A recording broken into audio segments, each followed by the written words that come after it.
코로나19 확진자가 이틀째 400명대를 기록한 가운데 코로나19 국내 백신 접종이 닷새 앞으로 다가왔습니다. 대상자 가운데 일부가 접종을 거부하겠다는 의사를 밝혔지만 93% 이상이 참여할 것으로 보이는데요. 의료법 개정안을 두고 의사협회가 집단 행동을 예고하고 나서 우려가 커지고 있습니다. 관련 내용 두 분과 정리해보겠습니다. 양지열 변호사, 최단비 변호사 나오셨습니다. 어서 오십시오. 안녕하세요.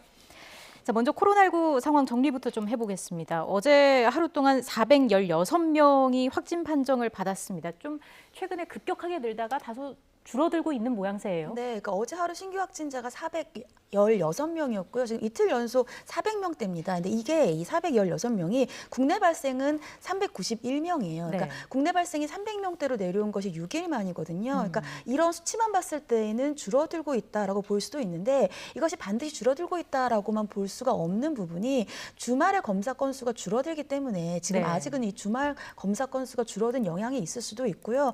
또 물론 3차 대유행보다는 줄어들고 있긴 합니다만 최근에 크고 작은 감염들이 산발적으로 일어나고 있기 때문에 아직은 안정적인 단계가 아니다. 이러한 분석들도 많습니다. 예, 말씀해 주신 것처럼 여전히 안심할 수는 없는 상태고요. 추세를 보면 다시 거리두기 단계 2.5단계 상태에 진입한 상황이거든요. 거리두기를 강화해야 한다 이런 목소리도 나오는데 자영업자들을 중심으로는 반발의 목소리도 나오고 있습니다. 어떻게 해야 사실 될까요? 수치만 놓고 본다면 2.5단계가 맞을 정도로 네. 다수가 나오고요. 다만 이런 부분도 또 있죠. 지금 이제 설 연휴 직후에 설 연휴에 검사가 많이 미뤄져 있다가 또 한꺼번에 검사를 했기 때문에 또 숫자가 늘어났던 그런 부분들도 있는데, 그리고 또 이 경기도 지역이라든가 뭐 공장이라든가 일부 지역에서 갑작스럽게 100명 가까이 이렇게 확진자가 나오는 그런 사례가 있었지 않습니까?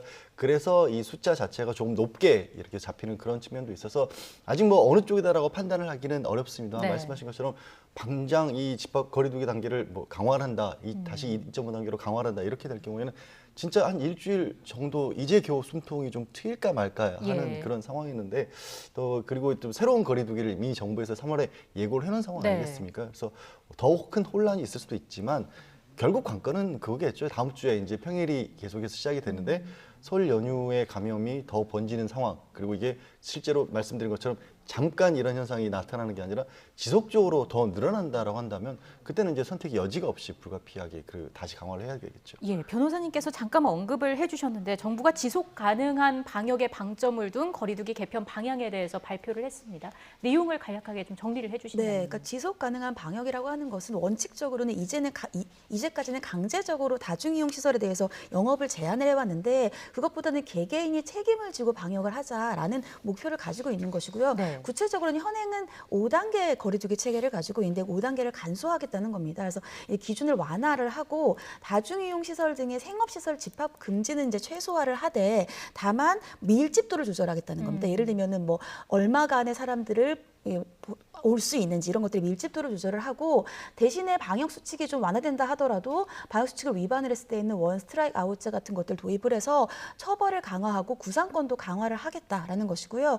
외출이나 모임의 행사 등의 거리두기 단계에 맞춰서 일부를 규제를 하는데 이제 소셜법이라는 얘기가 나옵니다. 네. 그러니까 이제 3단계가 됐을 때에는 우리가 회사라든지 학교라든지 이렇게 매일 만나는 사람 이외에는 만남을 제한하는 이러한 신규 사회적 거리두기 개편 방안이 나오고 있는 상황입니다. 이르면 다음 달부터 적용할 예정인데 앞서 양지열 변호사님께서 말씀해 주신 그 내용의 연장선상에서요. 이게 새로운 거리두기 단계를 적용하기에는 조금 이르지 않냐 이런 목소리도 나오고 있지 않습니까? 그런데 이제 이 새로운 거리두기라고 하는 게 그냥 완화시킨다는 의미에서 새로운 거리두기라기보다 예. 방역의 방향 자체를 바꾼다라는 거죠. 최 변호사님이 잘 설명을 해주신 것처럼 지금까지의 방역은 그 사회 자영업이나 소상공인 분들의 입장에서 굉장히 큰 희생을 사실은 그분들에게 강요하다시피 해서 업종 자체를 아예 막았지 않습니까? 네. 그러니까 그런 것들에 출입을 못하게 하고 시간을 제한하고 몇 명은 아예 들어갈 수도 없게 한다든가 이런 식으로 막았었는데, 그렇게 어떤 단위를 가지고 막는 게 아니라 개인 국민들이 가져야 할 방역 자세 자체를 그쪽에 조금 더 강화하는 쪽으로 나가겠다는 거군요. 그래서 예를 들어서 이 거리두기 지금 2.5, 뭐 3단계 이렇게 됐을 때 그것과 상관없이 5인 이상 집합금지를 유지를 하고 있는데 그 부분에 있어서는 조금 더 강화를 해서 뭐 3인 이상을 한다거나 5인 이상으로 한다거나 아니면 경우에 따라서 조금 더 뭐 완화됐을 때는 한 10인 이상으로 한다든가, 사람에 대해서는 이 제재라든가 거리두기를 강화하되 이 대상 업종에 대해서는 상당히 완화하는 그런 방법으로 갈 거기 때문에 이게 그 자체로 해서 아예 거리두기가 약해진다는 의미가 아니라 방역의 방향성을 바꾸는 그런 시도 이렇게 보신다면 다음 달에 새로운 거리두기라고 해서 이게 바로 약해지는 그런 규제는 아니기 때문에 그렇게 보면 시행 가능성이 여전히 남아있다고 봐야겠죠. 네, 방향성의 차이가 있는 것이다라는 말씀 해주셨고요. 수도권에서는 산발적인 집단 감염이 계속되고 있습니다. 외국인 근로자들의 사업장에서 집단 감염이 계속 나오고 있는데 정부도 실태 파악이 늦어지고 있는 점을 우려하고 있습니다. 먼저 화면 함께 보고 오겠습니다. 며칠 전 경기도의 한 공장에서는 전체 직원의 3분의 2가 넘는 110여 명이 한꺼번에 감염된 사례가 발생했습니다. 소관부처에서 방역관리 강화 방안을 마련해서 추진 중인 것으로 알고 있습니다만 현장에서 제대로 이행되고 있는 것인지 의문이 듭니다. 관계 당국에서 이런 실태조차 제대로 파악하지 못하고 있었다는 점은 정부로서 매우 뼈아픈 대목입니다. 외국인 노동자의 근로시설이나 기숙시설은 산밀 환경이라고 하죠. 밀접, 밀집, 밀폐라는 환경에 처해 있다는 얘기는 계속해서 나왔었는데 정부가 외국인 노동자에 대한 이 방역 대응이 좀 소홀했던 게 아니냐 이런 지적이 나오고 있는 거 아니겠습니까? 네, 맞습니다. 왜냐하면 외국인 노동자들에 대한 집단 감염이 사실은 이미 예견돼 있던 것이 아니냐, 예견된 인재가 아니냐 이런 얘기가 나오고 있습니다. 그 이유는 말씀하신 것처럼 외국인 노동자들 같은 경우에는 대부분 이제 같이 함께 생활을 하고 있고요. 한 방에 한 5명에서 6명 정도가 생활을 하고 있고 최근에는 코로나 때문에 아예 외출 자체를 제한당하는 일이 많았다는 거예요. 그러니까 외출도 하지 않은 상태에서 같이 모여서 생활을 하다 보니까 아무래도 더 코로나에 대해서 취약할 수밖에 없었다 이런 얘기들이 나오고요. 그렇기 때문에 이 정세균 총리가 외국인 밀집 지역에 대해서 더 이상 이제 좀 집중해서 점검을 하겠다 이렇게 얘기가 나오고 있습니다. 그래서 한 감염 취약 사업장 한 1,000곳에 대해서 방역 점검을 하겠다는 얘기가 나오고요. 산밀뿐만이 아니라 이 외국인 노동자 같은 경우 이번에 나왔던 여기 이 공장 같은 경우에도 대부분이 이제 불법 체류 상태였다는 얘기들이 나오고 있어요. 그러니까 아무래도 무비자라든지 불법 체류 상태이기 때문에 당국에서도 더 파악이 어렵지 않았는가 이러한 얘기들이 나오고 있습니다. 무비자로 입국해 있는 외국인 노동자들의 경우 말씀해 주신 것처럼 정부의 방역망에서 벗어날 수밖에 없는 상황이잖아요. 정부 어떤 대책을 마련해야 될까요? 사실 이 부분이 이런 곳들에서의 코로나19의 집단 감염 가능성은 코로나 초기에 많이 지적이 됐었죠. 네. 우리뿐만이 아니라 싱가포르 같은 경우 굉장히 안정적으로 관리를 하고 있다가 갑작스럽게 많은 숫자의 감염자가 나왔던 것들이 외국인 근로자들을 이렇게 집단적으로 수용하고 있던 시설들에서 나왔고 그게 또 지역사회로 더 전파가 됐었는데 그러면 그때 이미 한 번 정도 정부에서도 이 점검을 했었는데 왜 막지 못했을까라는 부분에 있어서 어떤 부분에 차이가 있었는지 어떤 부분에 흠결이 있었는지가 아마 지금 파악이 될 겁니다. 그리고 아예 비자가 없이 들어왔다기보다 이분들이 외국인 근로자분들 같은 경우 이제 취업해서 지낼 수 있는 기간이라든가 업종 같은 것들이 정해져 있었는데 그 기간을 넘겨서 또 이게 아이러니하게도 코로나19 때문에 본국으로 돌아가지 못하고 그러니까 갔었을 때 위험도가 또 높을 수도 있지 않습니까? 그런 영향까지도 있을 거거든요. 가장 큰 부분은 이제 이런 부분들을 정부에서 신뢰를 어떻게 주고 외국인 근로자분들에게 검사를 정말 받을 수 있도록 유도할 것이냐라는 부분이 있을 거고 그거는 각각의 근로 형태에 따라서 다 나름의 커뮤니티들이 구축이 돼 있거든요. 저도 이제 외국인 근로자 소송을 좀 하다가 이런 사실을 좀 알게 됐는데 그래서 그런 것들을 통해서 좀 전달을 하는 게 필요할 것이고 말씀드린 바와 같이 지난번 어떤 집단 감염을 막기 위해서 선제적으로 검사를 했을 때 왜 빠졌느냐 이 부분에서 아마 정부는 어떻게 보면 찾아야 될 부분들을 흠결이 난 부분들을 알 수 있을 겁니다. 네, 저희가 앞서 그래픽을 통해서도 보여드렸는데 박범계 법무부 장관이 외국인 노동자들의 시민권이나 비자 여부와 상관없이 코로나19 검사가 가능하다. 우리 정부를 믿고 숨지 말아달라 이런 당부를 하기도 했습니다. 백신 접종 얘기도 좀 해보겠습니다. 다음 주 이제 오는 금요일부터죠. 코로나19 백신 접종이 시작되는데 어제 정부가 접종 인원을 발표했습니다. 36만 명을 우선 접종하기로 한 거죠. 네, 그러니까 36만 명 우선 접종인데 우선 접종 대상자 같은 경우에는 요양병원이나 요양시설, 정신요양 재활시설이나 코로나19 환자 치료병원의 입소자, 종사자인데 65세 미만입니다. 입소자 종사자들에서 그러니까 가장 코로나에 제일 약한 그런 의료진들과 입소자들에 대해서 우선 접종하기로 했고요. 말씀하신 것처럼 대상자가 36만 명을 약간 윗도는 상황입니다. 네. 아스트라제네카 1차 접종 대상자들에게 물었더니 접종 동의율이 93.9%인가요? 93.9%로 나타났습니다. 이 정도면 크게 거부감은 없다고 보면 되겠습니까? 우려했던 것과는 전혀 다른 예. 양상이죠. 사실 저 지금 얘기가 나왔을 때는 해외 같은 경우는 뭐 60%까지 떨어지는 것들도 예. 있었거든요. 일단 우리 국민들이 기본적으로 정부의 방역 시스템에 가지고 있는 신뢰도 자체가 굉장히 높기 때문에 아스트라제네카 백신에 대한 어떤 논란이 있었는데도 불구하고 안전도를 정부가 보장하고 있는 것에 대해 믿고 따라간다는 것도 하나가 있을 것이고요. 또 이 대부분이 이 요양병원 종사자분들인데 이분들이 지난 코로나 전국에서 지금도 계속되고 있는 상황에서 굉장히 어려움을 많이 겪으셨거든요. 네. 그러니까 일주일에 한 번씩 검사를 지속적으로 해야 됐고 외출이라든가 모임 같은 것들이 일반 다른 사람들에 비해서도 훨씬 좀 강하게 좀 제약을 받고 있었던 상황이었기 때문에 그래서 이제 백신에 대한 어떤 수요 이런 것들에 대한 그 위험을 감수하겠다 이런 부분들이 훨씬 높았던 것으로 보이고요. 더 나아가서는 초기 접종이 시작되고 나서 예를 들어서 뭐 일주일 한 달 지나는 사이에 크게 우려할 부분가 전혀 없다라는 것들이 밝혀지고 나면 더 많은 분들 거의 뭐 100% 가까이 이 접종을 하지 않을까 그렇게 기대를 해봅니다. 하지만 또 반대쪽도 봐야 될 것 같은데 여전히 6% 정도가 접종을 거부하고 있다는 의미이기도 하잖아요. 역시나 불안감이나 이런 것들이 배경에 깔려 있는 걸까요? 네, 그러니까 이제 양지열 변호사님이 분석하신 거와는 또 다른 분석을 하는 전문가들도 예. 있습니다. 왜냐하면 이 수치가 이 93%는 굉장히 높은 수치지만 이 대상이 지금 말씀하신 것처럼 1차 접종이에요. 1차 접종 같은 경우에 일단 65세 이상의 분들은 없습니다. 근데 지금 아스트라제네카 같은 경우에는 가장 논란이 되고 있는 것이 고령자 65세 네. 이상이기 때문에 일단 논란이 되고 있는 부분들은 빠졌고 또 여기에다가 요양시설이라든지 지금 굉장히 접종이 필요한 분들이기 때문에 필요성이 일반인들보다 상대적으로 높은 분들이에요.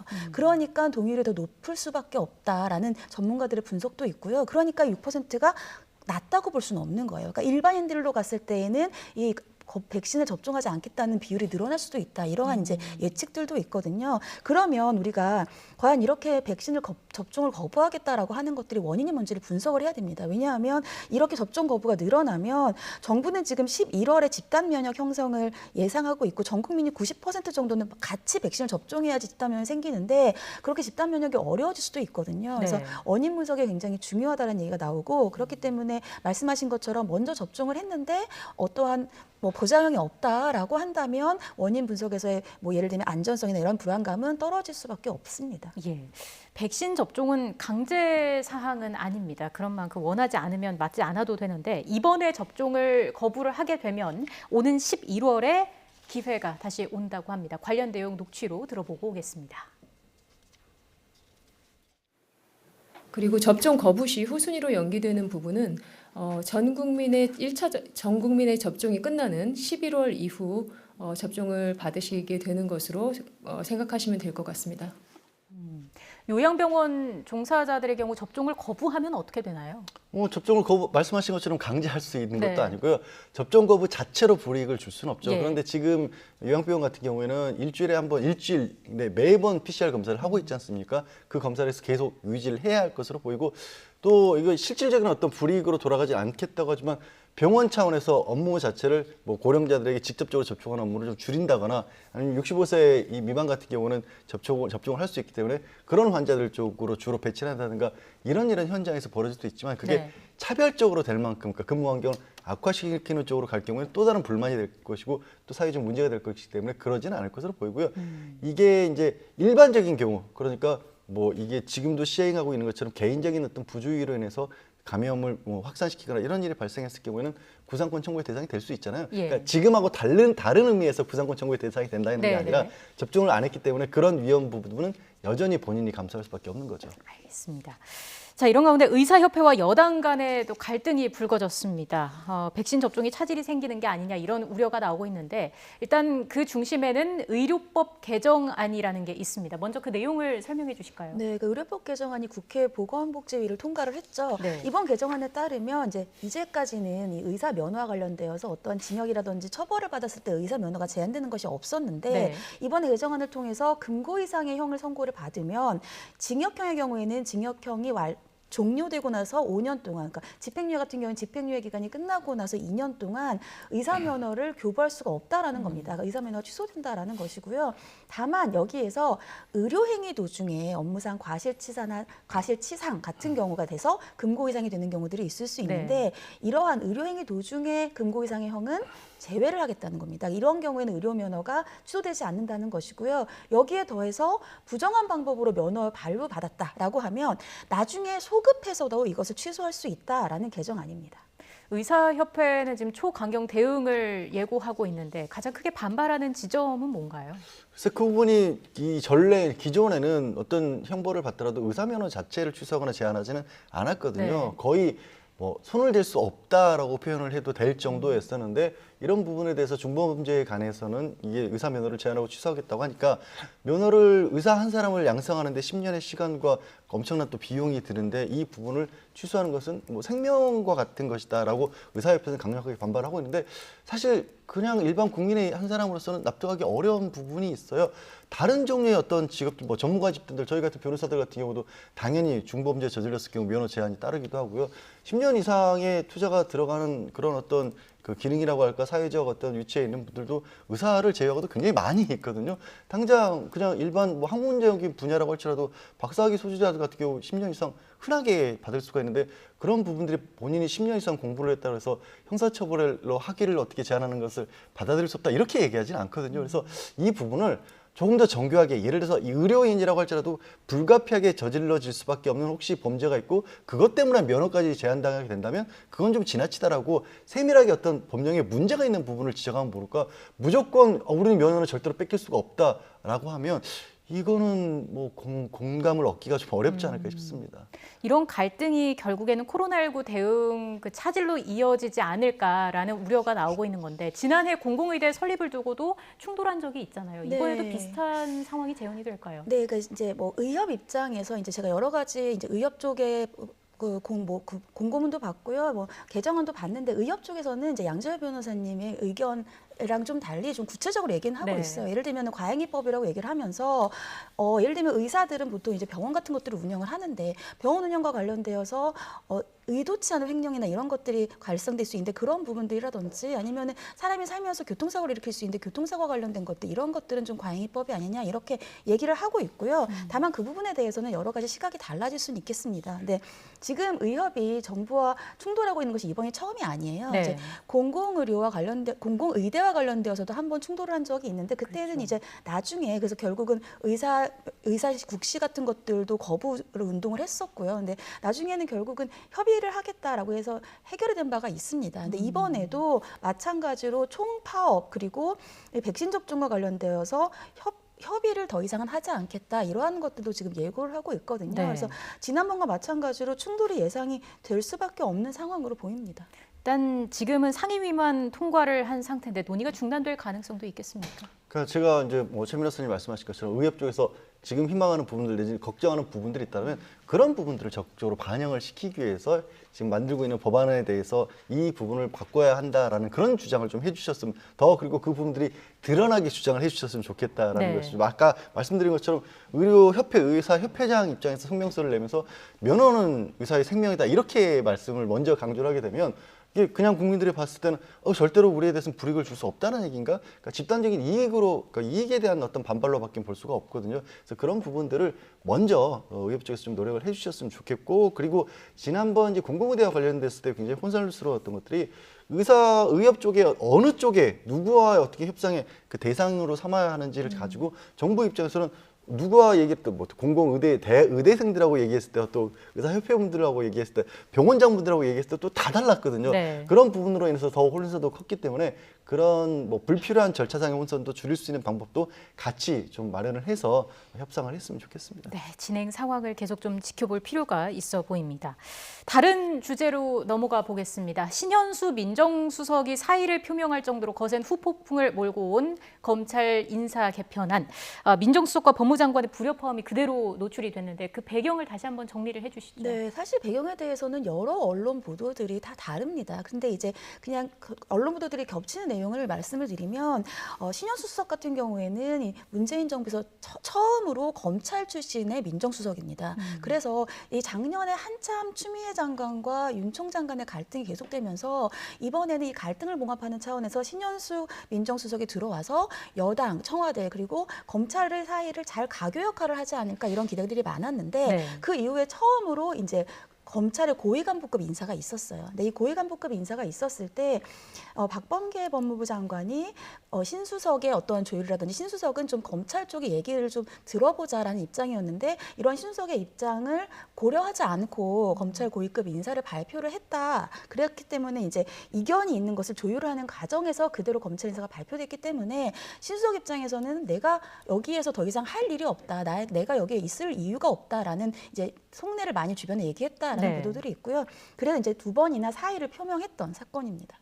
여기에 또 과연 민정수석 경험이 있는 문재인 대통령이 이걸 몰랐겠느냐 하는 쟁점도 있는데 청와대는 일단 대통령과 결부시키지 말라고 이야기를 했습니다. 이 발언에 대해서는 어떻게 보세요?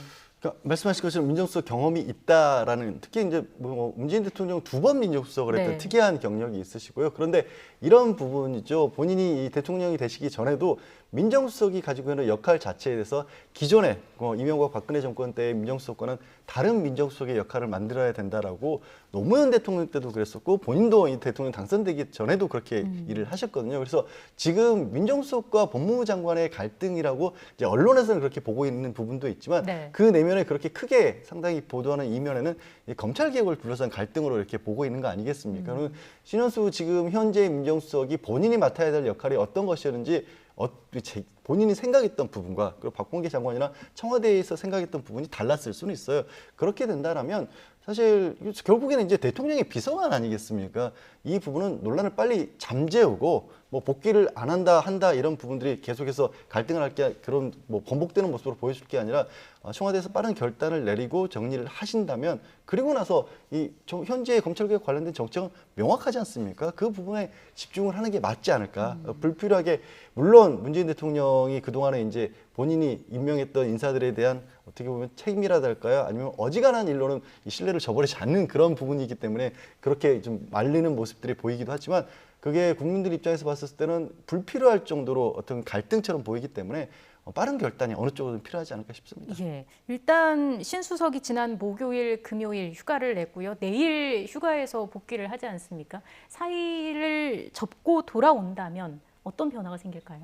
글쎄요. 대부분의 이 언론이라든지 뭐 추측을 하기로 사의를 접고 돌아오기는 조금 어렵지 않을까라는 얘기들이 있습니다만 하지만 또 사의를 접고 올 가능성도 있죠. 네. 그런데 사의를 접고 왔을 때 지금 가장 큰 쟁점이 중간 간부급 인사가 곧 있습니다. 예. 근데 이제 고위 간부급 인사에서도 사실은 신현수 정무수석 같은 경우에는 이 민정수석 같은 경우에는 검찰과 어떤 가교역할을 하려고 했는데 사실상 윤 총장이 그 당시에 뭐 예를 들면 이성윤 지검장 같은 경우에는 유임을 안 하기를 원했는데 유임이 됐죠. 그러니까 사실은 이 가교 역할을 안 됐다고 보입니다. 근데 이번에 중간간법 인사 같은 경우에는 윤 총장이 이 요구했던 바가 뭐냐 하면 월성원전이라든지 아니면 김학의 차관의 불법 출국 금지 같이 이제 뭔가 조금 검찰 입장에서 중요하게 생각하는 수사와 관련된 수사팀은 좀 그대로 유임을 해달라 이러한 요청을 했는데 이 요청이 과연 받아들여질 것인가 이러한 부분들이 가장 큰 쟁점인 것 같고요. 하지만 사실은 박봉계 장관 같은 경우에는 처음에 이제 왔을 때 윤 총장과 협의를 하겠다라고는 했습니다만 협의를 하겠다와 동시에 7월에 이제 윤 총장이 그만두고 났을 때에 큰 인사가 있을 거라고 했어요. 그래서 사실은 고위급 인사도 정말 최소한으로 했거든요. 그러니까 이번에도 최소한으로 한다라고 한다면 윤 총장의 요청이 또 협의가 되지 않는 것처럼 결과가 보일 수 있어요. 네. 그렇다고 한다면 신수석이 사의를 접고 들어왔다고 했을 때 과연 저번과 같은 갈등이 또 안 일어난다고 할 수 있을 것인가 이러한 예상들이 됩니다.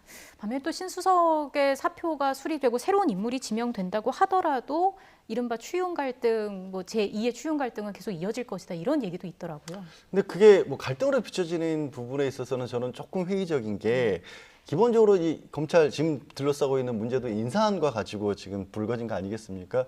현 정부에서 추진하고 있는 검찰 개혁의 방향은 명확합니다. 그리고 인사라고 하는 것은 그 방향, 정부의 정책을 이 현재 권력기관으로서 이끌고 있으면서 어떤 식으로 실현해 나갈 것인가에 관련될 수밖에 없지 않습니까? 네. 그게 이제 추미애 장관 같은 경우도 인사의 중점은 형사 공판 부분에 두겠다. 과거에 수사에 치우쳤던 인사를 형사 공판 부분으로 더 강화하겠다라고 해서 인사도 거기서 맞춰서 했던 것이고 법령도 올해 지금 수사권과 기소권 기초적인 어떤 분할이 있었고 그리고 나서 앞으로는 보다 이제 기소 쪽에 더 검찰의 무게를 두겠다라는 그런 상황 아니겠습니까? 그래서 지금은 뭐 요건에서는 심지어 이 범죄 수사청을 별도로 두는 방안까지도 얘기가 나오고 있기 때문에 그런 방향에 맞는 인사 아니냐 아니냐가 오히려 더 중요한 것이지. 네. 그럼 지금 그 방향에 맞는 인사를 추진하고 있는 것은 명백한데 그럼 계속해서 나오는 윤석열 검찰총장이 인사라고 하는 것은 그 안에 맞는 것이냐 안 맞는 것이냐를 오히려 따져야 되는 거지. 어떤 방향을 가지고 가겠다. 검찰총장은 이걸 원하는데 이 법무부 장관은 그걸 받아들이지 않았다. 이렇게 그걸 갈등을 보는 것 자체가 어찌 보면 좀 모순이 아닌가 싶습니다. 저는. 네. 관련한 내용은 또 휴가를 마치고 신수석이 복귀하는 내일 이후에 이어서 확인을 해볼 수 있을 것 같습니다. 지금까지 양지열 변호사 그리고 최단비 변호사와 함께 다양한 이야기 나눠봤습니다. 고맙습니다. 네, 고맙습니다.